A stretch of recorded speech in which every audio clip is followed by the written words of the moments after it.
आपके साथ मैं रचना बंसल। शुरुआत करेंगे बड़ी खबर के साथ। बड़ी खबर जो इस वक्त दिल्ली से मिल रही है, बड़ा अपडेट आप जानिए। साकेत कोर्ट के लॉकअप में कैदी का मर्डर हो गया। 2 कैदियों ने मिलकर एक कैदी की हत्या कर दी है।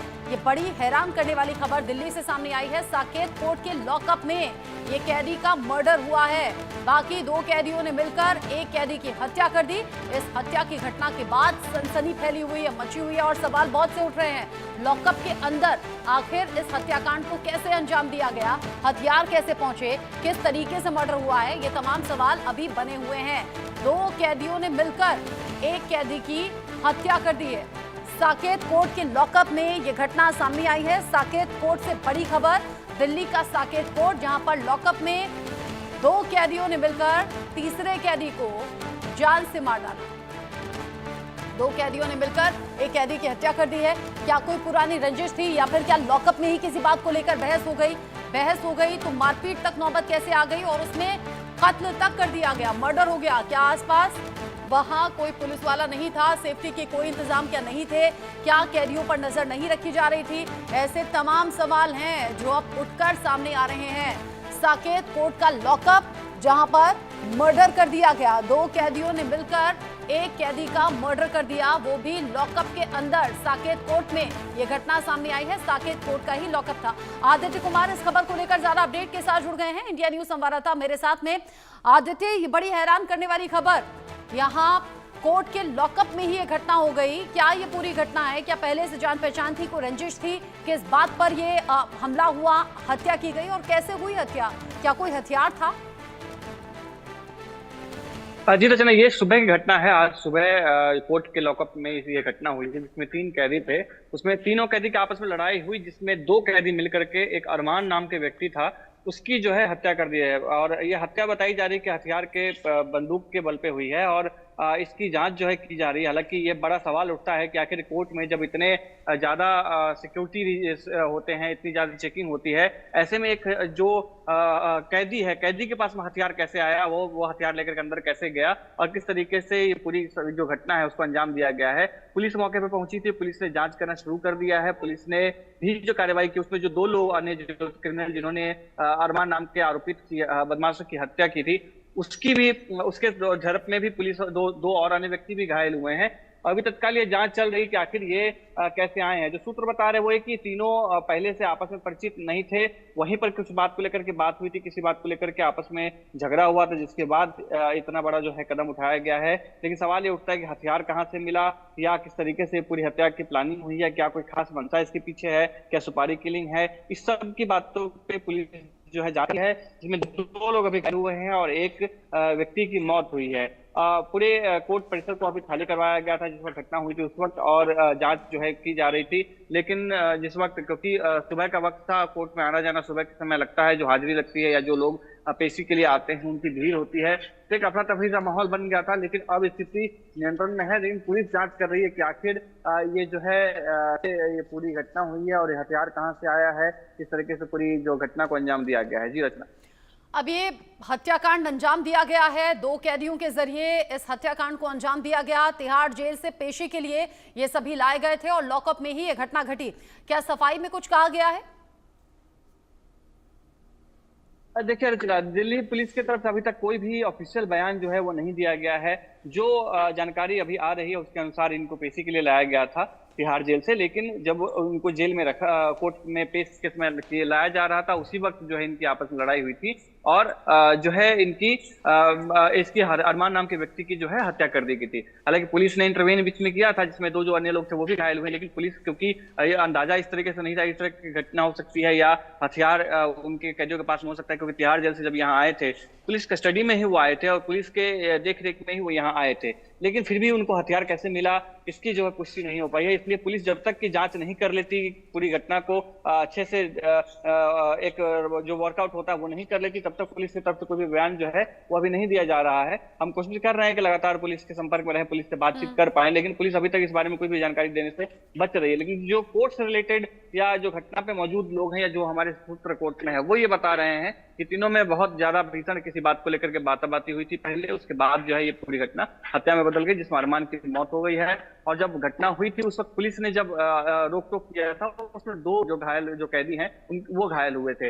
अभी पुलिस लगातार जांच कर रही है सभी चीजों के ऊपर में, हो सकता है कुछ देर के बाद में पुलिस बताए, लेकिन अभी पुलिस तत्काल बच रही है सभी चीजों को कुछ बताने के लिए। इससे पहले भी ऐसी घटनाएं सामने आई हैं जब कैदियों के जरिए या तो चम्मच को नुकीला करके उसे धारदार हथियार में तब्दील कर दिया गया, पेचकस रख लेते हैं या चाकू चोरी कर लेते हैं और फिर उसे अपने हथियार के तौर पर इस्तेमाल करते हैं।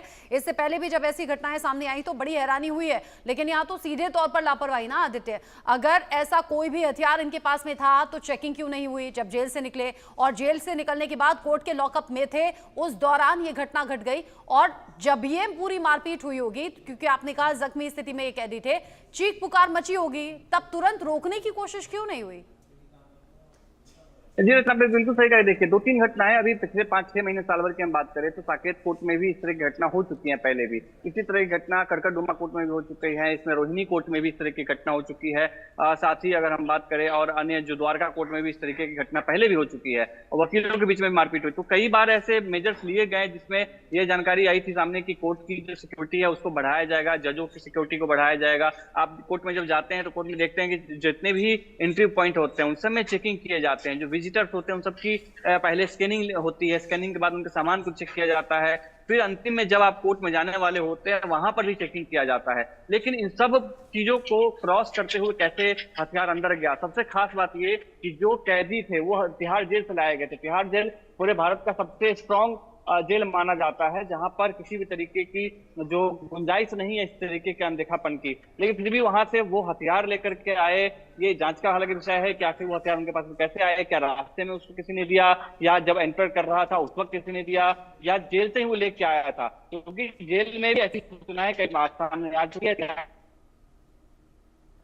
हथियार है, अवैध रूप से सामान है, वहां पे लेकर के जाया जा रहा था। इसके बाद में कई कार्रवाई भी हुई है, लेकिन अभी तत्काल जो इस तरीके से घटना हुई है ये सवाल निशान खड़ा जरूर करता है कि आखिर जब कोर्ट जो इतना सेंसिटिव एरिया माना जाता है, हथियार कैसे वहां पर गया और इतनी बड़ी घटना को जो अंजाम दिया गया है वो कैसे दिया गया है। वहां पे जो आपने जो कहा कि अफरा तफरी का माहौल था, बिल्कुल अफरा तफरी का बहुत माहौल था पूरे, क्योंकि सुबह का वक्त जो अधिकतर 12-1 बजे तक कोर्ट का काम होता है, क्योंकि जितने भी पेशी होते हैं वो उसी समय में होते हैं और ऐसे में आप समझ सकते हैं कि भीड़ बहुत ज्यादा रही होगी उस इलाके में।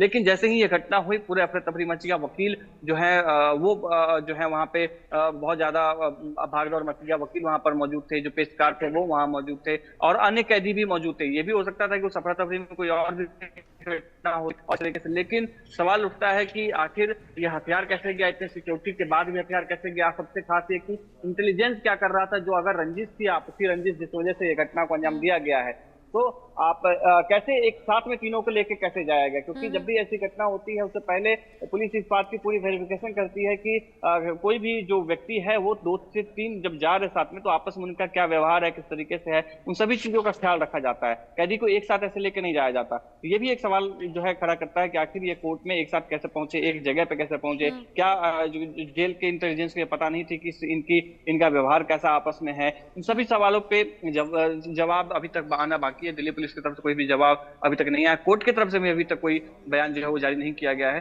तो हमें वेट करना पड़ेगा कि आखिर किस तरीके से ये पूरी घटना हुई है और कैसे क्या कार्रवाई आगे की जाएगी या कैसे जो है आगे की सिक्योरिटी बढ़ाई जाएगी। क्योंकि जैसे पिछली बार भी कई घटनाएं ऐसी हुई हैं, द्वारका कोर्ट में ऐसी घटना हुई थी तो कोर्ट की सिक्योरिटी को लेकर के बात उठी थी कि कोर्ट की सिक्योरिटी जो है बढ़ाई जाए, उसको लेकर कई प्रयास भी किए गए थे।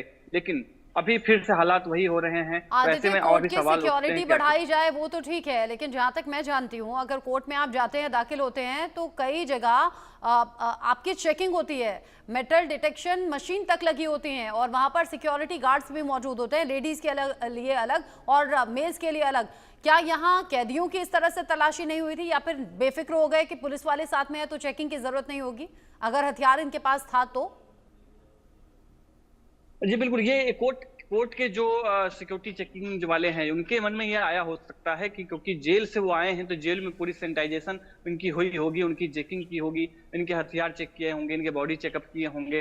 तो हो सकता है कि ये जो कोर्ट में करने वाले लोग थे और खासतौर से अपराधी हैं, इसी बात का फायदा उठाते हैं कि कोर्ट में लोग निश्चिंत हो जाते हैं कि जब जेल से आ रहा है तो वो सिक्योरिटी उस तरीके से उसके अरेंजमेंट्स किए गए होंगे, उनकी स्कैनिंग उस तरीके से की होगी।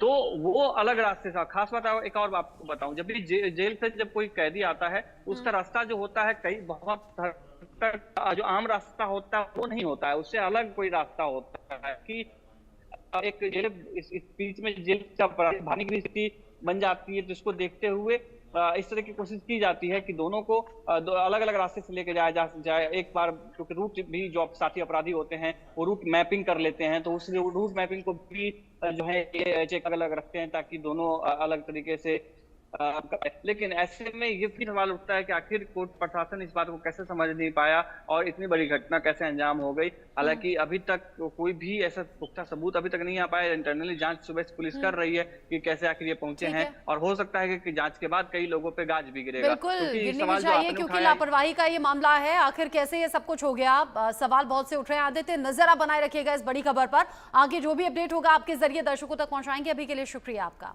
आगे बढ़ेंगे, अगली बड़ी खबर। देश में तेजी से बढ़ रहे हैं कोरोना के मामले। देश में कोरोना